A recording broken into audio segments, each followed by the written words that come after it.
안녕하십니까. 천자문 익히기죠. 천자문 익히기 오늘은 또 5일차 과정입니다. 벌써 5일차 과정. 오늘 과정까지 다 하면 하루에 8글자씩이니까요. 드디어 40글자를 공부하게 됩니다. 이렇게 하루하루 이렇게 쌓이는 게 보이지는 않거든요. 이 보이지는 않는데 그 조금씩 쌓이는 게 이제 1년이 지나거나 또는 이제 100일이 지나면은 깜짝 놀랄 만한 그런 것이 됩니다. 그래서 제가 하나 말씀드리고 싶은 거는 처음부터 목표를 크게 잡지 마시고요. 아주 작은 목표를 잡으셔갖고 정말 그 조그마한 걸 조금씩 하시다 보면은 자기도 모르는 사이에 굉장히 큰 걸 하게 됩니다. 그 한자 익히기가 그래요. 자, 그래서 천자문과 제가 이 강의와 별도로 제공해 드리는 연습장이 있거든요. PDF 파일. 그것을 이제 그 천자문 이게 8글자씩 이렇게 7번 직접 쓰게 돼 있는데 그거를 이제 한 장 한 장 이렇게 모으다 보면 뭐 별거 아닌 것 같지만 나중에 그게 이제 모이면 굉장히 많은 양이 될 겁니다. 보는 것만으로도 좀 뿌듯해지지 않을까 그렇게 생각합니다. 그래서 제가 제공해 드리는 그런 연습장이죠. 그런 연습장까지도 여러분들이 꼭 활용을 하셔서 작은 것이 모여서 큰 거를 이루는 기적을 만드시길 바랍니다. 자, 오늘 8글자를 한번 볼게요. 구름 문자죠. 운둥치우요 로결 위상이라. 다시요. 운등치우 로결 위상. 구름이 올라가서 비에 이르고 구름은 올라가서 비에 이르게 되고 로결 위상 이슬이 맺혀지니 서리가 되는구나 그런 얘기죠. 꼭 이것이 과학적으로 맞다 또는 틀리다 이런 개념이 아니고요. 이때 당시에 사람들이 자연 현상을 보던 그런 눈을 얘기하는 거죠. 이때 당시 사람들은 자연 현상도 굉장히 철학적으로 이렇게 해석을 하려고 했습니다. 그렇기 때문에 그런 입장에서 한번 보시기 바랍니다. 구름이라는 것은 나중에 뭐 가겠지만 꼭 원래는 구름이라는 뜻이 아니었죠. 원래는 입김을 얘기하는 거였습니다. 수증기. 그러니까 입김이나 수증기가 이게 텅이라 그래갖고 이거는 이제 올라가다는 얘기죠. 오르다. 운등치우 구름 수증기가 올라가서 비가 되기에 이르르고 이를 치자죠. 이슬이 맺혀서 서리가 되는구나. 뭐 이런 얘기겠죠. 그래서 이 글자에 대해서 하나하나씩 한번 살펴보도록 하겠습니다. 5일차 과정의 8글자도 중요한 글자들이 많으니까 정신 바짝 차리고 보시기 바랍니다. 자, 우선 여기 보면 구름 문자죠. 구름 문자. 구름 문자, 지금 이 구름 문자는 이제 우리가 쓰고 있는 해설을 얘기하는 거예요. 갑골문의 구름 문자를 보면은요, 이 입에서 추울 때 해서 나오는 입김을 얘기하는 겁니다. 입 위에 있는 요 부분도 이제 나오죠, 그죠? 그래서 입에서 이렇게 입김이 나오는 모습. 근문에서는 그거를 조금 더 자세히 그려놨고요. 근데 이게 전서로 오면서 요게 그 비유자가 추가가 돼요. 비유자가 추가가 되면서 입에서 나오는, 즉 이것은 원래는 입김이라는 뜻이 아니고요. 말하다라는 뜻이죠. 말하다. 그래서 지금도 운이다라는 이 글자 있죠. 지금 이렇게 이런 이 글자를 보게 되면 원래 입김이라는 뜻인데 입김은 왜 말할 때 나오잖아요. 그래서 지금도 이 글자가 들어간 수많은 글자들은 말하다라는 뜻을 가지고 있어요. 말하다라는 뜻을 가지고 있죠. 그래서 말할 운이라고도 합니다, 사실은. 근데 이게 원래 입김이라는 것이 김을 얘기하는 거죠. 김. 수증기도 김이죠, 김. 그 김이 이제 하늘로 올라가서 이게 모여서 다시 비로 내려오거든요. 이게 순환 과정이 있어요. 어, 그게 꼭 과학적으로 뭐 맞고 틀리고를 떠나서 예전 사람들은 그렇게 모든 걸 순환으로 봤습니다. 그래서 자연도 순환하는 거고 인간 자체도 순환하는 거고 또 불교도 이제 윤회가 있죠. 그래서 항상 이 순환하는 걸로 봤기 때문에 이 김이라는 것은 가서 올라가서 비가 돼서 내린다. 그럼 김이 올라가서 비가 내리기 전 그 단계가 바로 이 구름이다. 그렇게 해서 이 구름 문자를 만들어내게 된 겁니다.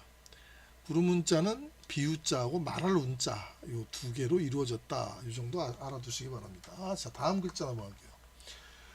자, 오를 등자입니다. 이게 참 우리가 오를 등자 이렇게 알고 있죠. 이렇게 이것도 올라가다는 얘기인데 이거는 이제 사람이 물리적으로 올라가는 걸 얘기하죠. 물론 자, 우리도 이게 요거는 그릇 제기를 들고 두 발, 제기와 발을 이렇게 상향한 모습인데요. 올라가다라는 걸로 이렇게 돼 있지만 실제로 이 등보다는 이 등은 이제 제사를 지내려고 올라가는 등자고요. 사실은 이 등자, 즉 우리가 쓰고 있는 이 해서 이 오를 등자가 원래 오르다라는 의미가 있습니다.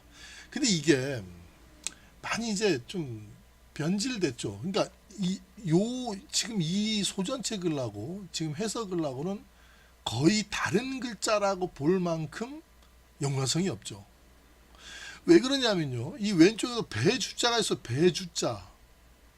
소전체에서는 배주자였습니다.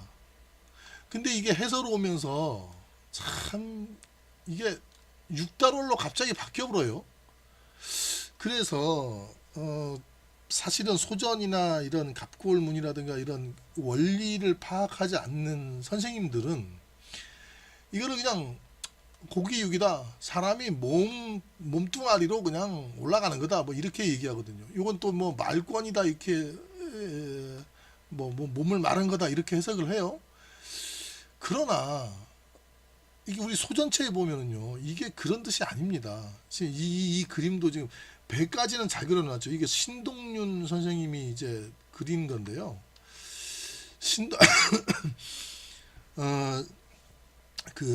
신동윤 선생님은 유튜브에서 이 한자의 원리 강의로 굉장히 유명하신 분입니다. 그래서 이제 그분께서 이제 만든 그림을 좀 몇 개 가져와 봤는데 그 신동윤 선생님 같은 경우도 다 좋았는데 여기에서 양손까지 여기 또 양손이 있죠. 이렇게 양손까지는 좋았는데 여기 불화예요. 이거는 불입니다. 불. 근데 왜 이렇게 그려놨을까 참 이게 신동윤 선생님을 제가 뭐 하자는 얘기가 아니고요. 그분이 해석해놓은 수많은 글자들은 우리나라 이 문자학계에서도 상당히 많은 파문을 던지고 있어요.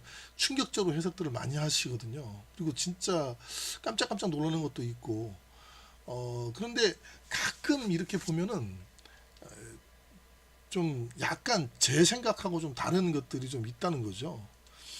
근데 어쨌든 오를 등자는 이 왼쪽에는 이게 배주자입니다. 배주자가 지금 해서에 와서는 이렇게 육달러로 바뀌었다. 그 다음에 오른쪽에는 이게 불화자고 이 양손이 이렇게 있죠. 이게 지금 신동윤 선생님도 그렇고 네이버 같은 경우는 뭐 더 웃기게 뭐 나짐자라 그러는데 말도 안 되는 거고요. 정말 말도 안 되는 얘기고요. 여기서 왜 오를 등자에서 왜 나짐자가 왜 나옵니까? 짐에서 등으로 됐다 그러는데 그 말도 안 되는 얘기고 실질적으로 글자 중에요. 이거는 해서입니다. 갑골이 아니고요. 여러분이 네이버 찾아봐도 돼요. 이렇게 배 주자가 있고요. 이제 양손으로 불을 받치고 있는 이런 글자가 있어요. 이런 글자가 있다니까요. 그러니까 지금 여기에서 뭐만 없다? 요 말마자만 뺀 거. 즉, 여기에서 말마자만 뺀 요 글자가 있다는 거죠. 이게 뭐냐 그러면요. 배채비할 팽자입니다. 배채비할 팽자. 팽. 그러니까, 이 배에서 출항하기 전에, 그러니까 배에 오르기 전에, 이게 꼭, 그러니까 출항을 하기 전에 이 채비를 해야죠. 채비를 하는데 가장 중요한 채비가 뭐냐면 용왕님께 또는 바다의 신 포세이돈에게, 뭐 포세이돈까지는 몰랐겠죠. 어찌됐든 근데 신에게 이렇게 이제 불을 피워놓고 제사를 지내고서 이제 출항을 해야 되겠죠. 그것이 지금 현대까지도 이어지고 있습니다. 제가 어릴 때가 아닙니다. 제가 컸을 때도, 제가 뭐 대학 다닐 때도 보면은 제 고향이 이제 위밀이라는 시골인데요. 이 제주도 서귀포에 있는 위밀이라는 곳에 그 항구가 있는데 거기 가 보면은 항상 이렇게 출항하기 전에 이렇게 그런 조그만하게 제사를 이렇게 해요. 예, 바다의 신께. 그렇게 하고서 하는 모습들을 이제 많이 봤던 그런 기억이 있습니다. 그러니까 이 부분이 배에서 이렇게 양손으로 불까지, 불이라는 게 이제 신성한 제단이죠. 그러니까 이런 글자가 배채비할 팽자가 있다는 얘기죠. 이 소전체 글자가. 그 팽이라는 것이 발음이자 뜻으로 쓰인 거죠. 그죠? 뜻. 왜? 배에 오른다는 얘기가 있어요. 배에 오른다. 그런 뜻도 있는 거고요. 근데 이제 말마자가 이게 부수죠. 말마자가 말에 오른다는 뜻입니다. 말에 오르는데 시범 삼아서 말에 오른다는 얘기가 아니고 전쟁터에 출정하기 위해서 말에 올라간다는 뜻이죠. 이게 오를 등자가. 그래서 이 팽자는 발음으로 쓰였습니다. 팽자 비슷하게 나는 발음으로 말에 올라간다는 뜻이다. 근데 항상 제가 말씀드리지만 발음이 같다고 해서 아무 글자나 쓰지는 않고요. 뭔가 발음이 같으면서도 의미가 있는 거를 이제 글자에 갖다 쓰게 되어 있습니다. 그래서 이 소전체 같은 경우에는 이 배주자가 정확히 나와 있고요. 양손에 불까지도 나와 있는데 이것이 해서로 오면서 희미하게는 보이죠. 희미하게는 그 잔재가 보이는데 좀 많이 없어졌다. 어쨌든 오를 등자였습니다. 자, 다음 글자 볼게요. 이를 치자입니다. 이를 치자도 많이 변질이 된 글자죠. 이 이를 치자를 보게 되면요, 이게 화살이 땅에 이렇게 떨어지는 그림 보이죠? 요 그림. 화살 딱 쏘니까 땅에 화살이 박히고 있습니다. 그 다음에 이렇게 사람의 발이 보이죠. 근데 이게 해서로 오면서 이게 지금 소전체 같은 경우도 보면은 여기 이제 화살이죠. 화살이 이런 땅에 이렇게 꽂혔습니다. 그래서 이게 이 지자 있죠. 지자. 이 지자 자체가 화살이 땅에 떨어졌다. 뭐 이런 얘기가 있죠. 그래서 이 지자 같은 경우는 이르다라는 이런 뜻도 있어요. 그러니까 요것만 해도 이를 지자인데 요거는 지금 소전체도 보면은 이제 이 천천히 걸을 쇠자인데요. 이게 어쨌든 발을 얘기하는 겁니다. 발. 그러니까 신동윤 선생님이 제대로 그린 거죠. 발이라고. 근데 이게 해서체로 이렇게 오면서 이 칠북자로 바뀌었어요. 이걸 제가 등굴을 문이라고 읽으면 안 된다고 했죠. 칠복이라고 읽으라 그랬습니다. 근데 그리고 네이버에 보면 어떻게 해석이 되어 있냐 그러면 이 이를 지자는 그냥 발음이고 이거 뜻은 뭐냐 하면 노예라든가 이 종놈을 신나게 두드려 패면서 이제 어디를 가게 하는 그런 거다. 너무 가슴 아픈 그런 해석이 나와 있더라고요. 그게 참 선생님들이 자기 마음대로 이렇게 해석하는 거는 뭐 그걸 가지고 제가 뭐라고 하는 건 아닌데 이게 참 그럼 이를 치자라든가 이런 부분이 그런 뜻이 있다 그러면 이 글은 함부로 쓰면 되는 글이 아니죠. 조상들도 만약에 그런 뜻이라 그러면 이 글자를 함부로 쓸 수가 없는 겁니다. 어쨌든요, 제가 좀 이야기가 길어질 것 같으니까 짧게 줄이겠습니다. 이것은 칠복자가 아니라 원래는 이렇게 발입니다. 발. 그럼 발이 왜 여기 있느냐? 화살이 땅에 떨어진 지점까지 다다르는 거예요. 그래서 이게 이르다라기보다는 다다를 치자입니다. 다다를 치. 화살이 딱 땅에 떨어지고 거기까지 발로서 걸어가서 거기가 다다랐다. 제주도 신화에 보면, 신화? 삼성열 그 신화에 보면요, 이 화살을 쏴갖고 삼형제가 자기네들이 살면서 다스릴 땅을 이제 화살로 쏩니다. 그래서 첫 번째 화살이 떨어진 데가 이제 1도동, 두 번째 화살은 2도동, 세 번째 화살은 3도동이 됐죠. 그래서 이제 고양부가 이렇게 거기로 이제 나눠서 살게 됐다. 뭐 이런 얘기가 있죠. 그러니까 화살을 쏘고 그 화살이 떨어진 곳까지 걸어간다는 거는 우리 제주도 신화에도 남아 있는 것처럼 그 고대 이때 청동기 시절, 한자는 청동기 시절에 나온 거거든요. 이 시절에는 굉장히 흔한 거였습니다. 그러니까 이르다 다다르다라는 거는 바로 화살이 떨어진 곳까지 다다른다, 그런 얘기가 되겠습니다. 이제 네이버에 좀 나온 것도 뭐라고 할 거는 못 되죠. 왜 그러냐면 이게 칠복자로 변했기 때문에 그렇게 해석한 게 아닌가. 이게 변한 사람이 잘못이지 뭐 이걸 보고 해석한 사람이 잘못이겠습니까? 어쨌든 이를 치자였습니다. 비유자 볼게요. 비유자는 대표적인 상형 문자죠. 상형 문자. 이 지금 비유자 이 해설을 이렇게 봐도 그대로 상형이 살아 있습니다. 이 갑골문이죠. 이건 금문입니다. 근데 요 갑골문하고 금문에서 보면요, 여기 소전체에서부터는 이제 좀 많이 바뀌어졌지만 하늘이 둥글어요. 이렇게 둥글어요. 이렇게 둥근 하늘에서 뭔가 떨어지고 있죠. 서양의 신화, 그러니까 서양의 신화도 그렇고 특히 그 수메르 신화라고 중동 지방에 있었던 메소포타미아 지방에 있던 신화에도 보면은요, 둥근 하늘이라고 나오고요. 그 다음에 또 성경에도 보면은요, 창세기에 보면 이렇게 궁창이라는 게 나옵니다. 궁창. 그래서 궁창에 띠를 둘렀다, 이렇게 해서 이게 하늘이 이렇게 궁창 띠로 이렇게 둘러져 있다, 뭐 이런 얘기가 나오고요. 동양적인 이 한자 갑골문에 봐도요, 이 하늘이 둥그런 띠라든가 이런 걸로 덮여 있는 거를 이제 알 수가 있어요. 그 다음에 또 또 쓸데없는 얘기다. 이 얘기만 할게요. 베이징 옆에 있는 천단공원이라고 있어요. 거기에도 가면은 이제 그 기하학적으로 세상을 이렇게 형상화 시켜놨는데, 이렇게 고대 중국인들은요, 하늘을 원이라고 봤습니다. 원.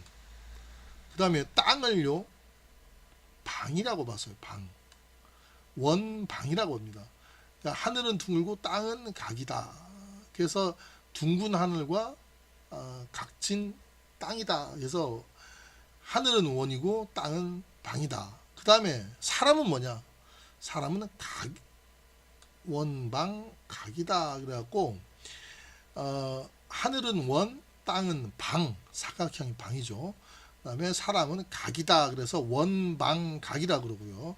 이거를 천지인이라고 합니다.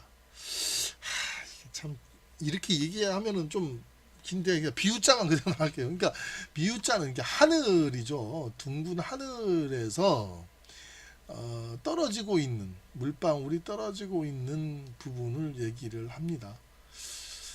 그럼 이건 뭐냐? 하늘을 떠받치고 있는 기둥이죠. 네. 하늘에서 물방울이 떨어지고 있는 모습을 상형한 글자였다. 원방각 천지인까지 얘기를 했는데 자꾸 저는 이게 쓸데없는 얘기를 많이 해서 그게 문제입니다. 자, 그 다음 볼게요. 여기까지 해서 네 글자를 봤네요. 네 글자를 봤는데, 운등 치우라.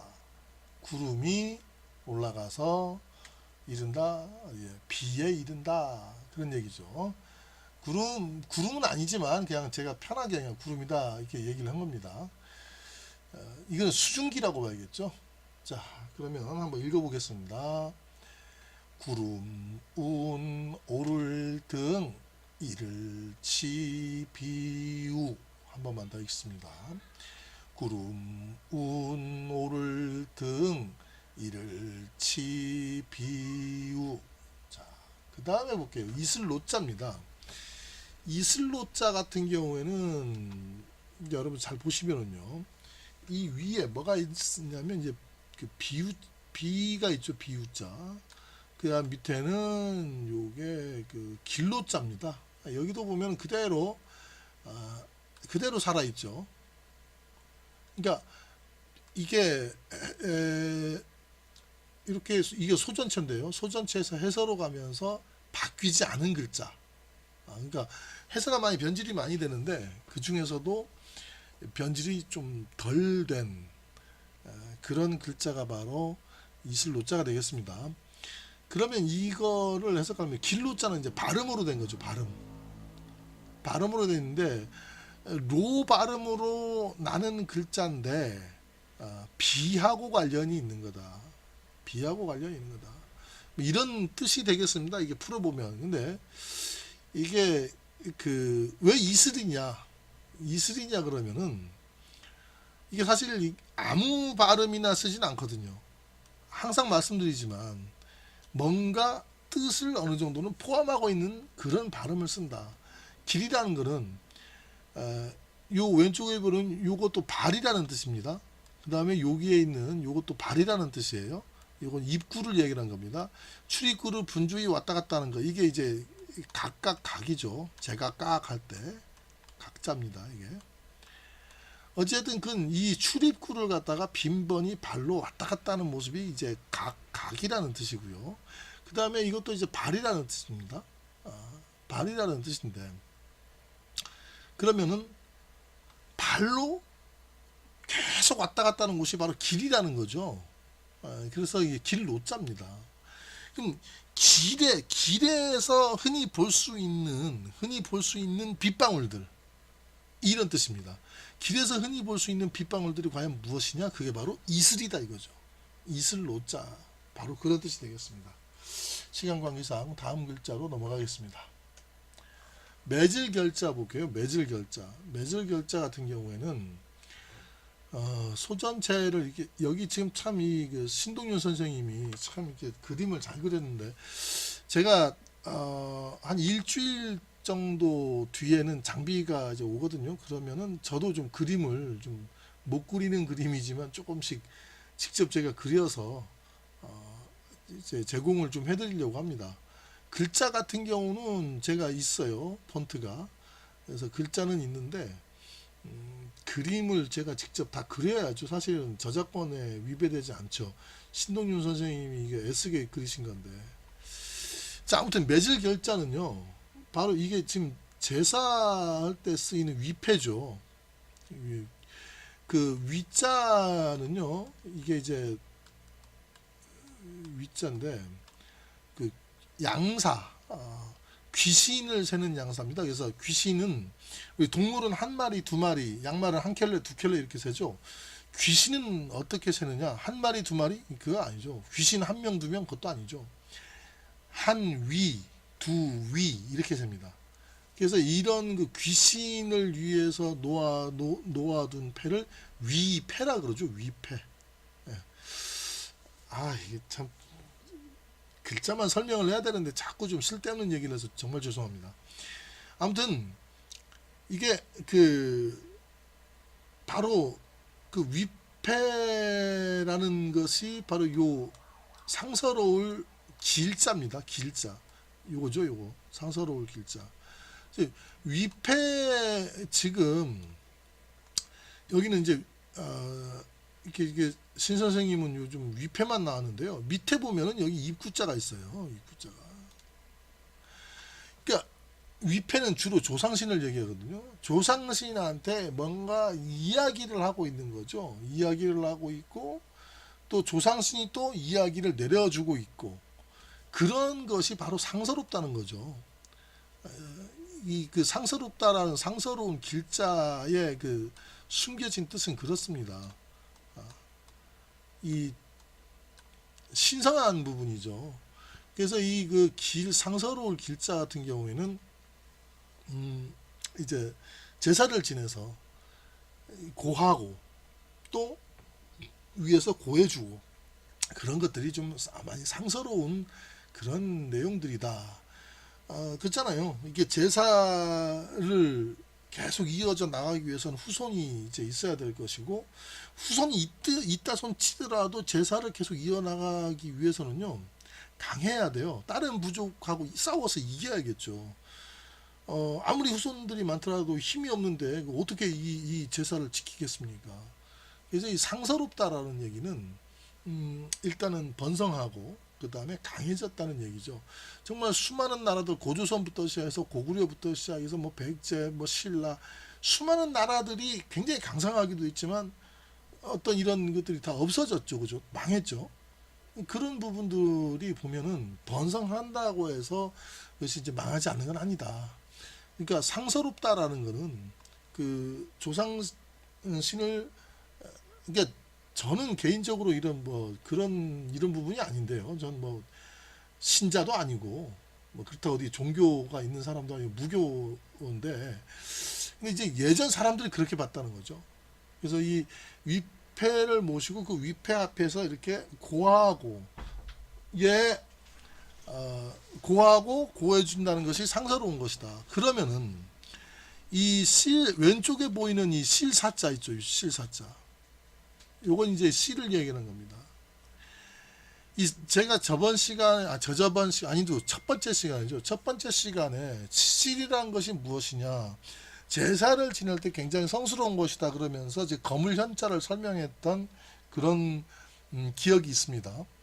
근데 이게 여기에서 매절 결자에서 보면은요. 물론 이게 상서로울 길자 같은 경우는 발음으로도 나왔죠. 결자라는 발음으로도 나왔는데 사실은 이게 그렇습니다. 이게 발음도 있고 어느 정도 뜻도 있는 거죠. 항상 제가 말씀드리지만 그래서 어떤 이 상서로운 이 영혼 제사 이렇게 지내서 그걸로 통해서 이 실이라는 것이 저번에도 말씀드렸지만 인연이라는 것이 있다. 인연 결속시키는 부분도 있다. 그래서 이거는 굉장히 좀 상서로운 그런 물품에 속한다. 그래서 제가 거물 현자를 이제 뭐 이름에 쓰이거나 혹은 뭐 간판에 쓰이거나 뭐 이런 분들이 굉장히 정신력이 굉장히 좀 고상하다. 이런 식으로도 제가 말씀을 드렸던 부분이 있는데 이제 이 매절 결자에 보게 되면 바로 그렇습니다. 이 실로 이렇게 맺어주는 건데 그 부분은 어떤 이런 영혼의 부분이 있다는 거죠. 조상 신에게 고해서 상서로운 그런 것을 위해서 이렇게 실로 단단히 좀 묶어달라 그런 얘기입니다. 그래서 맺다 또는 묶다 이렇게 그런 부분들이 이제 뜻이 되는 거죠. 매질 결자였습니다. 이거 좀 쉬운 글자인데 이게 너무 어렵게 제가 설명하는 것 같아요. 죄송합니다. 매질 결자였습니다. 그 다음에 할위자를 볼게요. 이게 할위자다 그러면 여러분이 조금 이거는 잘 이해가 안 되실 겁니다. 요거는 코끼리 상자입니다. 요게 여기 이제 코끼리인데 요 코 보이죠? 코 이렇게 코끼리 아저씨는 코가 손이래. 이게 코. 예. 코끼리를 이게 지금 사람 손이거든요. 요거는 요 사람 손. 그래서 이 부분은 이게 코끼리 꼬리죠. 코끼리 꼬리, 요 코끼리 다리. 이게 상형 문자인데요. 자, 다시 보면은 그렇게 해서 사람 손으로 하여금 이런 코끼리들을 조련시키는 겁니다. 그래서 이게 원래는 코끼리를 조련하다 그런 뜻이죠. 그러면 여기 할위자의 그 위에 부분을 보면 요게 손입니다. 손톱 조자라고 하는데 지금 여기 갑골문에 있는 손이 그대로 살아있죠. 그죠? 여기 보면 손입니다. 그 다음 요 밑에가 코끼리 상자가 좀 이제 많이 변질이 됐는데 요 코끼리 다리라든가 요 부분은 살아있고요. 그죠? 그러니까 코끼리 모양이다. 그러면 할위자는 그 코끼리를 조련해 갖고 왜 조련을 하냐면 지금이야 뭐 서커스 보지만 옛날에 무슨 서커스를 위해서 코끼리를 조련했겠습니까? 그게 아니고요. 코끼리는 좀 못 가는 데가 없죠. 그리고 코끼리는 굉장히 무섭습니다. 그래서 예전에 기록들을 보면은요, 코끼리 상병해서 이게 그 전쟁용으로 훈련을 시켰죠. 그런 코끼리를 훈련을 하는 그런 부분, 그러니까 갑골문을 보게 되면요, 무조건 전쟁, 제사, 뭐 부족의 뭐 그런 부분들이 굉장히 많습니다, 사실은. 그래서 이 전쟁을 위해서 코끼리를 훈련하는 모습, 이게 바로 할위자인데, 그래서 이거는 원래 코끼리를 훈련하다라는 뜻이 코끼리로 하여금 전쟁을 하게 하다, 그렇게 할위가 되고요. 더 나아가서 코끼리가 어떤 무기화되다 해서 뭐뭐가 되다라는 뜻에 또 여기서 생깁니다. 그래서 바로 이게 할위자의 원래 뜻이다, 이렇게 생각하시면 되겠습니다. 할위자였습니다. 다음 글자 볼게요. 마지막 글자인데요. 서리상자입니다. 여기까지 이제 신동윤 선생님 그림을 제가 가져왔는데, 서리상자 같은 경우 보면요, 쳐다보다라는, 이게 뭐 서로 마주보다가 이런 거 아닙니다. 서로 상자에 대해서는 나중에 내가 다시 또 말씀을 드리겠는데, 이게 쳐다보다라는 뜻이에요. 쳐다보다, 지그시 보다. 그 다음에 이제 비가 오고 있죠. 비가 오고 있죠. 아까 제가 이슬 노자 있죠. 이슬 노자인데, 이슬 노자 같은 경우에는 길거리에서 보이게 되는 물방울이다, 이렇게, 이게 빗방울이다, 이렇게 얘기했죠. 그럼 요거는 이제 그 쳐다보다라는 뜻인데, 쭉 쳐다보고 있는 상태에서 뭐를 쳐다봅니까? 이게 빗방울을 쳐다본다, 뭐 이런 얘기인데, 그거라기보다 이게 뭐를 쳐다보는 거냐 그러면요, 나무를 쳐다보는, 나무. 여기 나무 목자 보이죠? 실제로 요 상자를, 이게 서로 상자를 보게 되면요, 나무 목자가 있고 여기 눈 목자가 있습니다. 그대로 옛날 글자가 살아 있죠, 해서에. 그러면 눈을 크게 뜨고 뭘 보는 거냐? 나무를 보는 거다. 자, 여기 이렇게 보시면은요, 여기 눈동자가 보이죠? 여기 나무가 있습니다, 이렇게. 그래서 이게 바로 이 나무를 쳐다보고 있는 것이 이 서로 상자다 그러면은, 그 나무에 맺힌 것 중에서 이 빗방울이 맺혔다, 이거 나무에.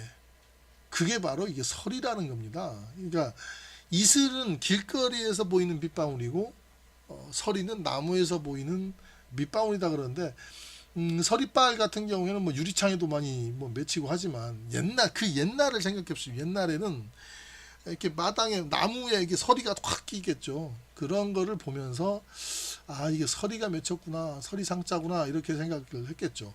그다음 또 이 서리상자는 늙은 백발이 된 늙은 세월, 흘러가 버린 세월을 얘기하기도 합니다.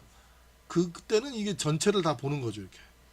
무슨 얘기냐 그러면, 사람이 눈동자를 보고 있습니다. 이제 나무도 보고, 이제 비도 보고, 나무에 바람 불고 비 오고, 뭐 이런 거를 이렇게 쳐다본다, 이렇게 생각하면 저기 노인네가 생각이 나겠죠.